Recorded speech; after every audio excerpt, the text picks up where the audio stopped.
And what is your answer? What is the Alexander technique? I mean, you explained what it is, but what is it? Get more specifically. What is it? I mean, I know that you teach it. Is that correct? What is your website? Yeah.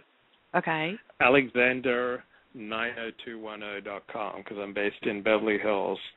So Alexander90210.com. So it is possible for some people to kind of just learn it on their own. There are abundant resources online for kind of teaching yourself the Alexander technique, but most people need a teacher who will kind of help point out to them how they're reacting to the stimuli, say, speaking. Like public speaking or speaking on the radio is a big stimuli, and many people react to that stimuli by kind of tilting their head back and pressing their neck, and then they find themselves gasping for breath and getting hoarse and kind of losing their voice, and they're wondering what's going on. So one way that a person can take a look at how he's responding to stimuli is by videotaping himself. Like videotape yourself when you're speaking on the radio, or when you're, just getting in and out of a chair, or, working in the kitchen, and kind of look and see what are your habits, what's going on, and under what circumstances does your head-neck back relationship get all distorted, and, when do these weird tension patterns come out. And then instead of building upon where you're at with all these exercises, like most transformational systems, they just kind of give you exercises to change yourself. The Alexander technique is a process of subtraction. You notice the things that you're doing to interfere with yourself, and then you slowly, to the best of your ability, let them go. So you slowly start taking away these unnecessary tension patterns that you've adopted to get through life, because life is tough.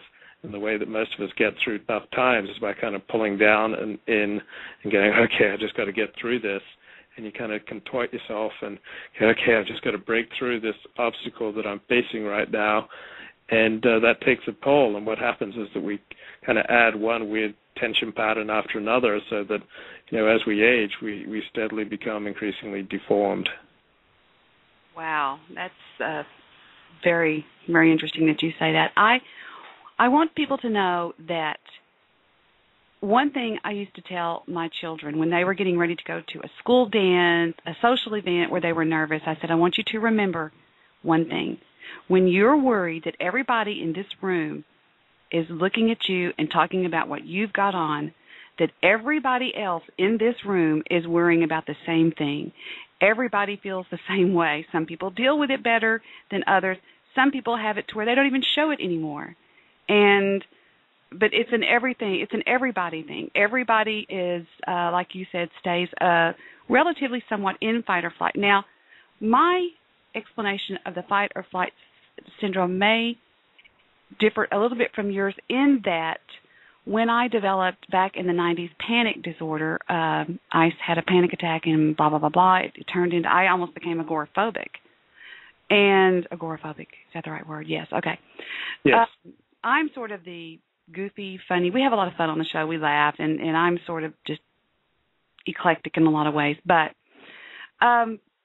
it's actually, would you not agree, it's actually a defense mechanism, fight or flight, because it was invented, so to speak. It was put in our bodies for survival, which means the pupils will dilate so that we can see better at night. Our breathing shifts to the upper two lobes of our lungs so that we can get oxygen quicker to run. Our muscles, we begin to sweat to cool the body off, and it's to run from a bear in the woods. But what happens in our lives now, we're doing it, but there's no bear. And, and so who was Alexander? I want to get more into the Alexander technique. I want to know who he is or who she is and what is the basis of the technique. I mean, I know you said making yourself aware. So FM, Frederick Matthias Alexander was an Australian actor, and in the late 1880s, early 1890s, in Sydney, Australia, and Melbourne, Australia, he was an actor, and he'd perform for very rowdy tin miners, and they didn't have public address systems back then, so he'd strain to try to project his voice to fill the room, and as he strained, he started losing his voice, and so his whole career as an actor was threatened because he repeatedly lost his voice. and nobody was able to tell him what was wrong. So he finally sat himself down in a room filled with mirrors and kind of looked at what he was doing when he was trying to project his voice, and he saw that he was tilting his head back and compressing his neck and kind of tightening his whole body as he was straining to project his voice. And all of that made it more difficult to project his voice. And he was gasping for breath, and he was rapidly losing his voice. So he tried to stop doing that. He tried to stop tipping his head back and tightening his neck and tightening his whole body. And he was shocked to find that he could not stop. So he eventually developed this system, which we now know as the Alexander technique, which involves, first of all, noticing what your patterns of unnecessary tension are, and then inhibiting those patterns. So inhibition in this sense is a neuromuscular term. It's not, psychological shame term. We're just talking about not doing the things that hurt you. And then he found that by thinking his directions of directing his head forward and up through his thinking and thinking about the width of his back and the length of his back and thinking of these directions of expansion instead of contraction, he was able to reach his full space in the world and to effortlessly project his voice. And it took him about 18 months to make this discovery, and then very quickly word spread. And other actors and like clergymen who, would get clergyman's voice as they'd get hoarse on Sundays trying to preach. And eventually doctors heard about this, and soon he moved to London to teach his methods, and he was making the equivalent of $1 million a year teaching this technique in London about 110 years ago. He finally died in 1956, but not before training up several dozen teachers who've gone on to train more. There are about 4,000 Alexander technique teachers in the world today. Many of them teach in the performing arts, so it's generally actors, musicians, public speakers, and people in performance who are the most likely to take Alexander technique lessons. Well, one simple little thing that helps me with the people that I notice are kind of tightened up is to simply go find a corner and put your hands, face the corner, get really close, get about 2 feet from the actual corner, okay?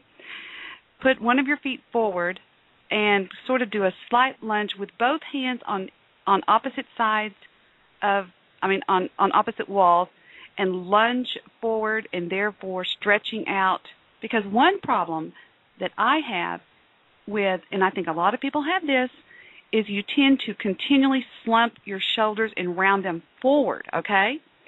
And if you do that for long enough, those muscles right here, our breast muscles, I'm fixing to pick you up, 918, our breast muscles tend to sort of stick that way.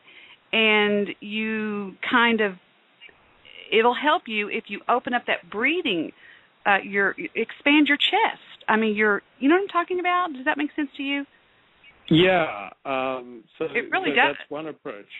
As an Alexander teacher, I try to help a person spot their pattern of unnecessary compression and rounding, and to let it go and to stop doing that, and to instead thinking about the width of their chest and the width of their back and the length of their back. And by sending those directions to your back through your mind, through your thinking, you'll be able to slowly let go of these bad habits of compression and rounding, and instead replace them, by thinking about your width and your length. Now, what do you think about chiropractors? Wow. So many Alexander teachers are bitterly opposed to chiropractors most of the time. So certainly there is a place for chiropractors. I was going to say that can be addicting. In my experience, they're addicting. Yeah. Well, I had chiropractic, twice a week for several months because a friend of mine was a chiropractor, and he helped me out one time, and I said, I should go see him just to kind of pay him back. So, yeah, it can be very addictive. So, generally speaking, if you learn to let go of your habits of unnecessary muscular holding, your need for chiropractors will rapidly diminish. So some people may still need a chiropractor on occasion. But I think the most important thing is to address your habits that are deforming your musculature